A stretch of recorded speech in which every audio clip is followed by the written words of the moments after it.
नमो नमः। प्रवाचिका अहंदया जोशी संस्कृताध्ययने समेषां स्वागतम्। अधुना अग्रिमा कथा पठिष्यते। अस्तु तर्हि आरंभं कुर्मः। राजांच्या हाती आता एकच चाल राहिली होती. औरंगजेबाला आपले कलमकसदार विनंती अर्ज पेश करणे.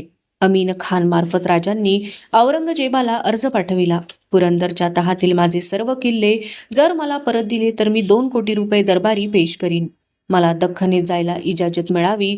माझे फर्जंद संभाजीराजे यांना मी आग्र्यातच ठेवून जाईन. बादशहा चाहतील तर मी कसम घेण्यास तयार आहे. बादशहा सलामतींची दख्खनेत आदिलशाही विजापुरावर मोहीम जारी आहे. तिथे जाण्याची मला इजाजत द्यावी. मी ती मोहीम फत्ते करून येईन. वक्त पडल्यास त्या जंगात जान कुर्बान करून आली जानपाशी माझी चाकरी रुजू करीन. अमीन खानाने राजांचा अर्ज दरबारात वजीर जाफर खानाच्या हवाली केला. त्या दरबारात रामसिंगासह संभाजीराजे हजर होते. जाफर खानाने अर्ज जिले सुबहानी औरंगजेबाला पढून दाखविला.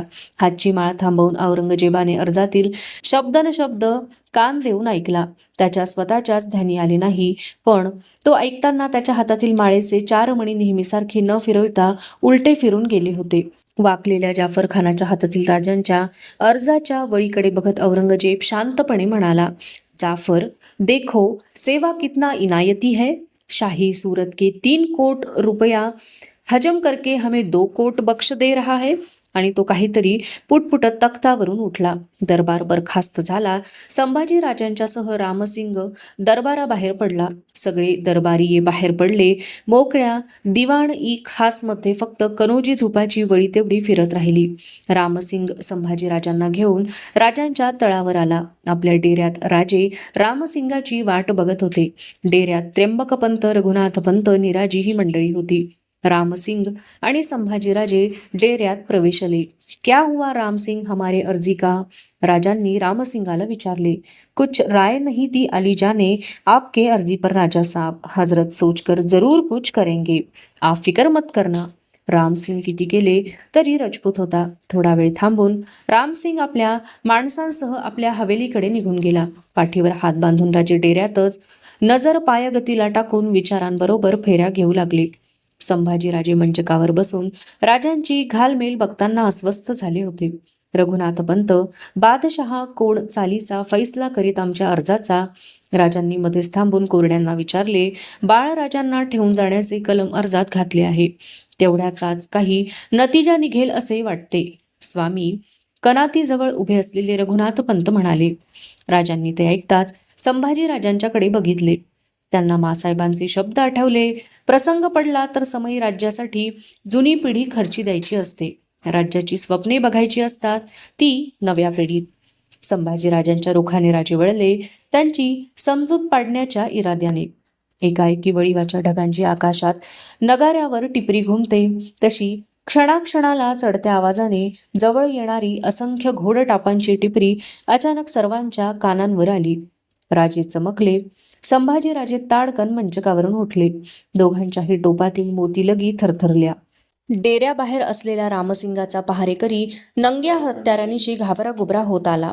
त्याच्या पाठोपाठ बाहेर गेलेले भेदरलेले रघुनाथपंत, त्र्यंबकपंत, निराजी तिघेही हत्यारे उपसून आत आले. सर्वांचे गुंतवा झालेले थरथरते विचित्र शब्द राजांच्या आणि संभाजीराजांच्या कानांवर एकदम आदळले.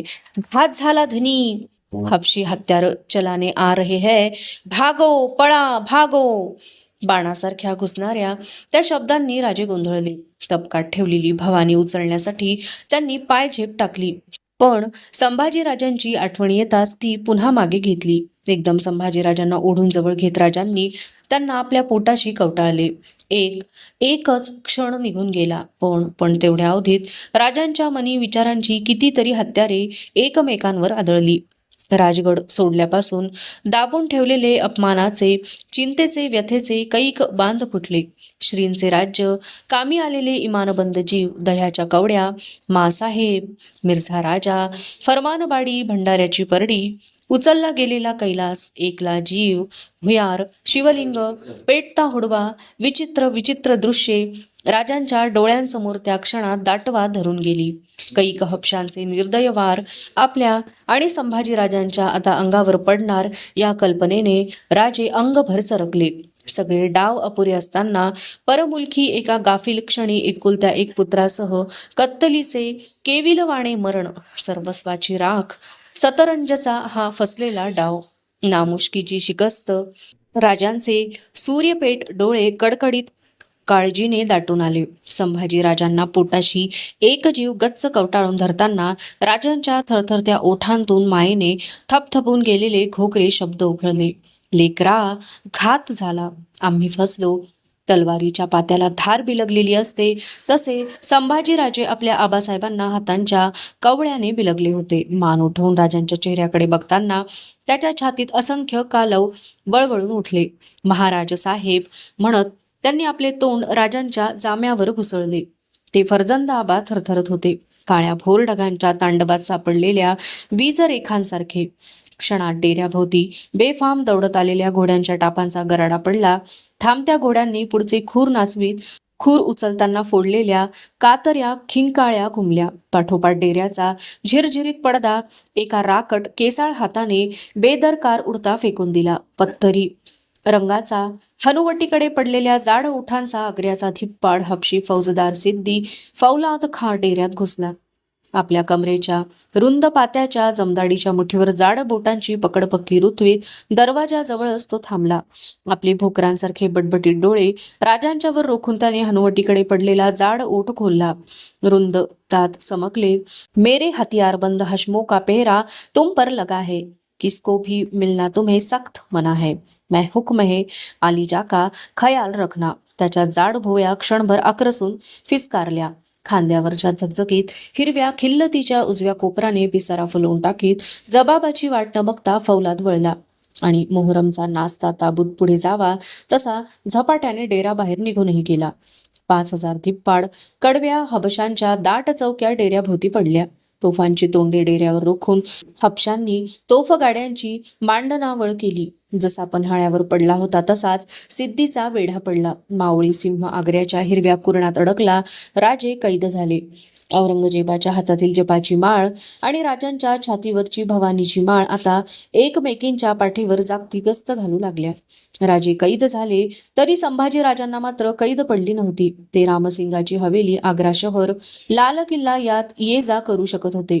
औरंगजेबाला माहीत नव्हते त्यांनी ही केवढी गफलत करून ठेवली होती. धाकला असला तरी साप म्हणू नये आपला हे तत्व औरंगजेब विसरला. आणि हे तर मावळी बचनाग.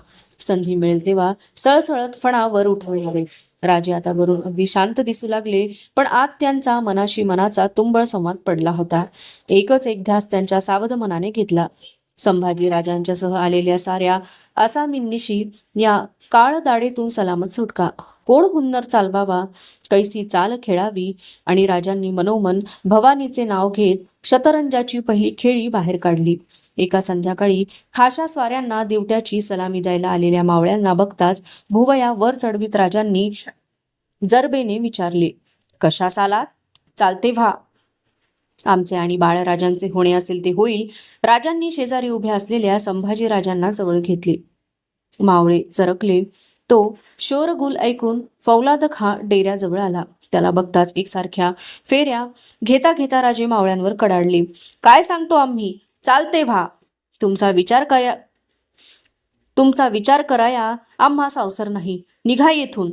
राजांनी आपले मावळे गोंधळलेले बघून त्यांना परवलीची खूण देण्यासाठी गळ्यातील माळ उचलून आपल्या कपाळी शिवगंधाला भिडवून सोडली. हुशार मावळ्यांनी हा बनाव हेरला. पर आम्ही जावं कुठं? खालच्या मानेने दावलजी घाटक्यांनी विचारले. कुठेही जा, देशी जा, निघा. राजे फेऱ्या घेतच राहिले. क्या हुआ? सिद्दी फौलाद खाने आत येत राजांना विचारले. चाकरी करते है, कैदी की चाकरी. खान, इन लोगों का बोझ हम पर किस लिए? जाने दो इन्हें. मैं आलीजा को अर्जी पेश करता हूँ, दे दो दस्तक इनको. राजांनी फौलाद खां मार्फत औरंगजेबाला आपली शिबंदी परत पाठवण्यासाठी दस्तके देण्याविषयी अर्ज दिला. बहिर्जीने आपले खबरगीर निरनिराळ्या वेशात आग्र्यास पेरून टाकले. त्याचे नाव होते बहिर्जी, पण कुणालाही ऐकता येणार नाही असं खाशा गोटातील ऐकण्याएवढे त्याचे कान तिखट होते. नाव बहिर्जी आणि कृती बहुरूपी असा तो मामला होता. मला रामसिंगाच्या तळावरून हलवा, असा एक अर्ज राजांनी औरंगजेबाला केला. रामसिंग हमारा कदीम साकर है, वही रहना, असा जबाब औरंगजेबाने दिला. मला संसाराचा कंटाळा आला आहे. काशीत जाण्याची इजाजत मला आला हजरतनी द्यावी. संन्यास घेऊन तिथे राहण्याची माझी इच्छा आहे, असाही एक अर्ज राजांनी औरंगजेबाला केला. सेवा औलिया बनना चाहता है? ठीक है, उसे कहना इलाहाबाद के किले पर जाकर वो औलिया बने रहे. हमारा सुभेदार बहादुर खान उसकी अच्छी हिफाजत करेगा, असा जबाब औरंगजेबाने त्या अर्जाला दिला. राजांचा आणि औरंगजेबाचा शतरंज एकमेकांचे मनसुबे मारण्यासाठी रंगू लागला. जे घडू लागले होते त्यांनी संभाजीराजांची जाण न कळतच आपोआप वाढत होती.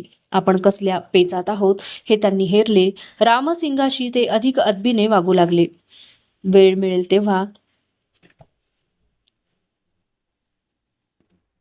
मिळेल तेव्हा कुम्हारवाडीत जाऊन कुंभाराची गाठ भेट घेऊ लागले. नेहमीप्रमाणे एके दिवशी ते रामसिंगासह लाल किल्ल्यात आले. रामसिंगाला कळले की बादशाह सलामत पैलवानों का जंग देख रहे हैं. संभाजीराजांना घेऊन रामसिंग कुस्तीच्या आखाड्याजवळ आला. एका प्रशस्त गोलाकार मैदानात ताक आणि तेल घालून मळलेल्या लाल मातीचा हौदा होता. हौद्याभोवती फिरलेला भक्कम लकडकोट होता. लकडकोटाला लागून मांडलेल्या एका आसनावर औरंगजेब बसला होता.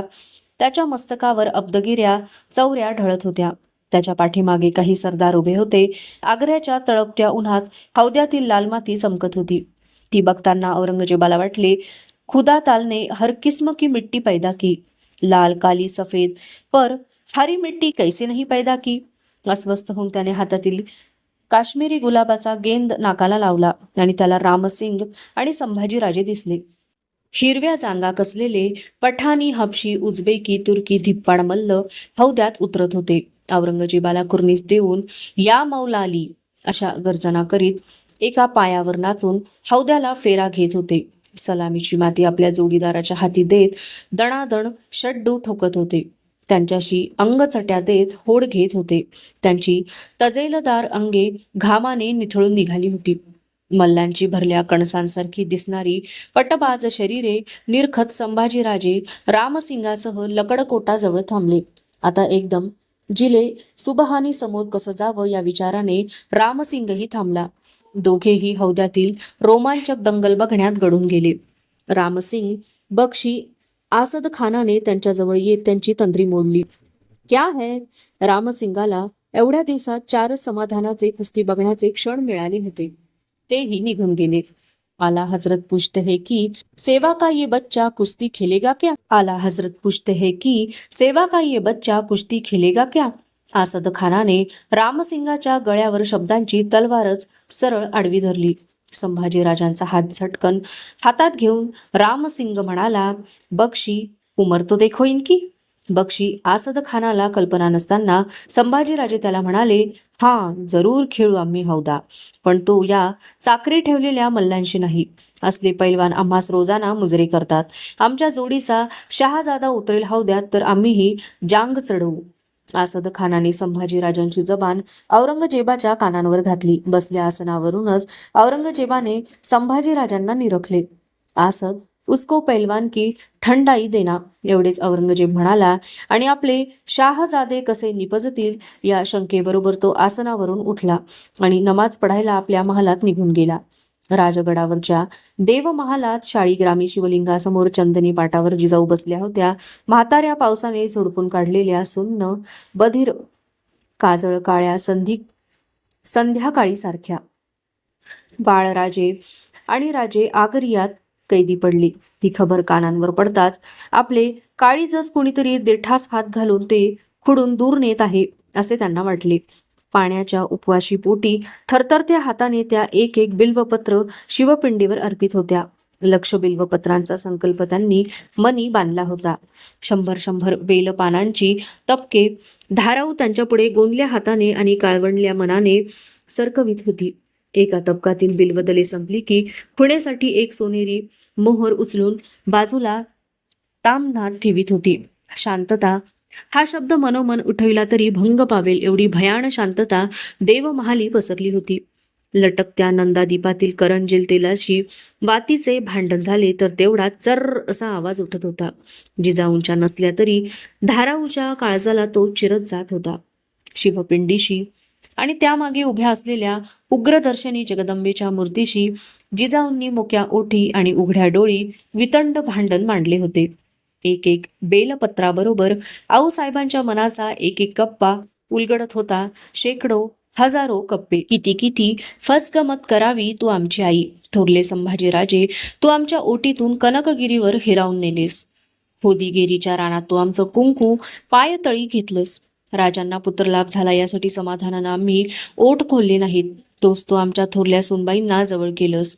आणि आणि आज जे जे आम्हास आवडावं ते ते तुझ्या डोळ्यात भरतं. मग मग नेमक्या आम्हीच कशा नाही भरत तुझ्या डोळ्यात? या आमच्या फुटक्या कपाळानं आम्ही तुलाही तोंडासमोर नकोशा झालो. बोल आई, किती वेळ हातीचं त्रिशूल तू आमच्या कंठाशी आणून लावणार? का मांडावी तुझी पूजा आम्ही? नाही, हे थांबविणे आहे. आमच्या राजांच्या बाळराजांच्या केसास धक्का लागला तर बरे समजून असणे. आम्ही तुझाही मुलाहिजा नाही धरणार. आग्र्याचा तावला मुलूक गदगदून आला. मृगाचा सरीबाज पाऊस लाल किल्ला ताजमहाल हवेल्या कोठ्यांवर रपरपत कोसळू लागला. बहारा देणे सोयीचे व्हावे म्हणून फौलाद खानाने राजांना रामसिंगाच्या हवेलीला लागून असलेल्या दगडबंद कोठीत हलविले. खुल्या मैदानात शामियान्यात असलेले राजे अधिक बंदिस्त झाले. राजांच्या मनी विचारांचा पाऊस काळा कोसळू लागला. सरींवर सरी, विचारांवर विचार धावणी धरू लागले. आणि खुद्द आपल्याच माणसांना हपका बसावा असे साधेसुधे राजे ठरवून आजारी पडले. आजारी माणसास अधिक सावधानीचे उपाय सुचतात. पहाऱ्यावरच्या हापशांनी मरहट्टा बेमार हो गया ही खुशीची खबर परस्पर फौलादाच्या जाड कानात नेऊन सोडली. राजांची पूछताछ करायला तो कोठीत आला. सुना है तुम्हारी तब्येत बिगड़ गई है? जाड काळ्या ओठांवरचे फौलादाचे भोकरी डोळे लखलखले. पाय उठत चुकार चाल धरणाऱ्या घोड्याकडे हपशी घोडेपारखी बघतो तसा फौलाद राजांना निरखू लागला. तापल्या लोखंडी ठशाचा डाग खुब्यावर घेणारे घोडे कणते तसे राजे बेमालूम कणले. उभ्या चर्येवर वेदनेचा भंडारा फासून घेत पलंगावरून आसले उठले. तो कातळ कठोर सह्याद्री छातवान गदगदवून अमळ खोकला. खान, आम्हास आमचा भरोसा लागत नाही. जीवाची घालमेल होते आहे. आमच्यावर एक मेहरबानी करा. आमच्या पापांची आम्हास फेड करू द्या. आम्ही खैरियत करावी म्हणतो. मेवा मिठाईची, दिनारांची, साऱ्यांचीच. धाप लागल्यागत करीत राजे थांबले. कपाळीचे शिवगंध त्यांनी आक्रसून टाकले. पलंगाच्या काठाळ्या दोन्ही तळहातात गच्च धरल्या. खाली मान टाकून पापांचा बोजा शिरावरून झटकण्यासाठी आपणालाच नफरत वाटते आहे अशी बेमालूम डावी उजवी मान डोलावली. खान डोळे ताणून बघतच राहिला. शेजारी पलंगावर टेकलेले संभाजीराजे कापल्या नजरेने राजांना निरखू लागले.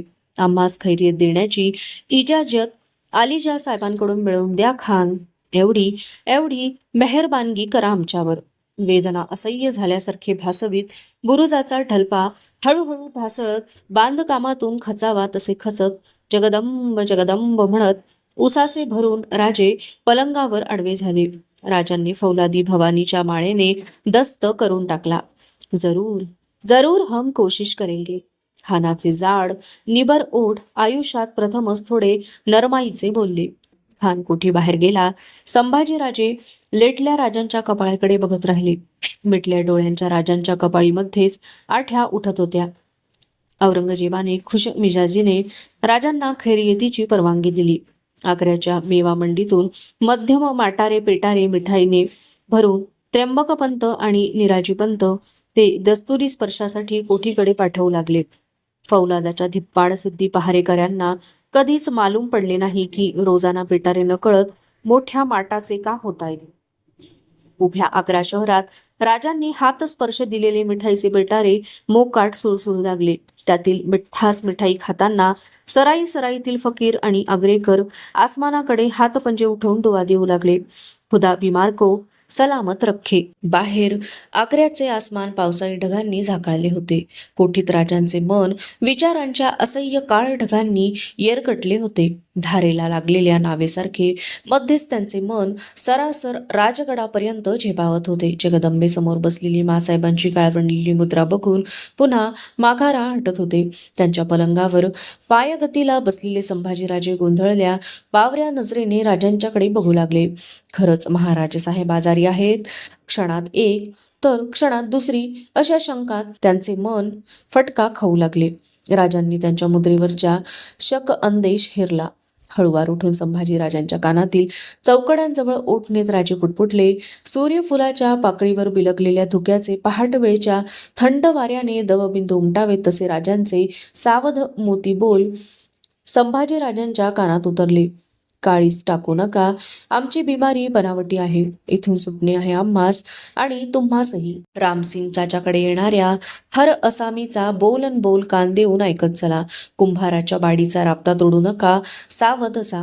जगदंब जगदंब असे पुटपुटत राजे कणहत पुन्हा पलंगावर आडवे झाले. संभाजीराजांनी त्यांच्या कपाळीच्या शिवगंधाकडे एकदा बघितले आणि त्यांचे हात आपोआपच पुढे झाले. आपल्या हलक्या हातांनी ते राजांचे पाय चेपू लागले. कोठीत विचित्र भावनेचा पडदा पसरला. राजे आजारी आहेत अशी चिंतेची खिल्लस संभाजीराजांनी आपल्या चेहऱ्यावर चढविली. दो पंडित आए हैं, अंदर पेश आना चाहते हैं. अलीजा ने उनको इजाजत दी है. कोठीच्या दरवाजावर पहारा देणारा रामसिंगाचा नाथावत हा धारकरी आत येऊन राजांना म्हणाला. भेज देना. राजे पलंगावर न उठताच म्हणाले. नाथावत उत्तर हिंदुस्थानी ब्राह्मणी पेहराव केलेल्या 2 इसमांना घेऊन कोठीत आला. त्यातील एक होते कवींद्र परमानंद आणि दुसरे होते अलाहाबादचे कवी कुलेश. त्यांना बघताच राजे पलंगावरून उठण्यासाठी हालचाल करू लागले. राजांना नमस्कार करून झटकन पुढे येत परमानंद आदराने म्हणाले, लेटते रहना स्वामीन. राजांची कीर्ती ऐकून ते दोन्ही कवी त्यांच्या भेटीसाठी आग्र्यात आले होते. औरंगजेबाला त्यांनी राजांच्या भेटीसाठी परवानगी द्यावी असा अर्ज केला होता. औरंगजेबाने तो अर्ज मंजूर केला. एकाच हेतूने की बिमार सेवाला हे पंडत आयुष्य नश्वर आहे. हे काफरी पद्धतीने अधिक चांगले पटवू शकतील. परमानंदांनी राजांना आपला परिचय करून दिला. राजे पलंगावर उठून बसले. ये कनौज के कवीवर है. कवी कुलेश. परमानंदांनी कुलेशांच्याकडे हात करीत त्यांचाही राजांना परिचय करून दिला आणि म्हणाले, बडे सुभाग से आपके दर्शन हुए. संभाजीराजांच्या पाठीवर आपला हात ठेवीत राजे एक एक शब्द म्हणाले, हमारे फर्जंद संभाजीराजे. संभाजीराजांनी दोघाही कवींना नमस्कार केले. कवी कुलेशांना राजे आणि संभाजीराजे यांना एकत्र बघताना मनोमन वाटले की कालीमाता दुर्गा भवानीने आपल्या त्रिशूळाने रेखलेले कुठल्या तरी अज्ञात काव्याचे हे 2 सर्ग आहेत. एक पुरा, दुसरा पुरा होऊ घातलेला. आज ते पुसून टाकण्यासाठी औरंगजेबाने आपला मेहंदीच्या रसात बरबटलेला हातपंजा यांच्यावर उगारला आहे. कोण करील या देखण्या काव्यांचे रक्षण. शस्त्रधारी दुर्गेची मूर्ती डोळ्यांसमोर तरळलेले कवी कुलेश शेजारच्या परमानंदांना आणि खुद्द स्वतःलाही ऐकू येणार नाही असे न कळत पुटपुटले, रक्ष रक्ष दुर्गेश नंदिनी. अवशिष्टा कथा अग्रिमे भागे पठिष्यते अस्तु तर्हि पुनर्मिलामः. तावन् मंगलं भूयात् शुभं भूयात्. नमो नमः. धन्यवादः.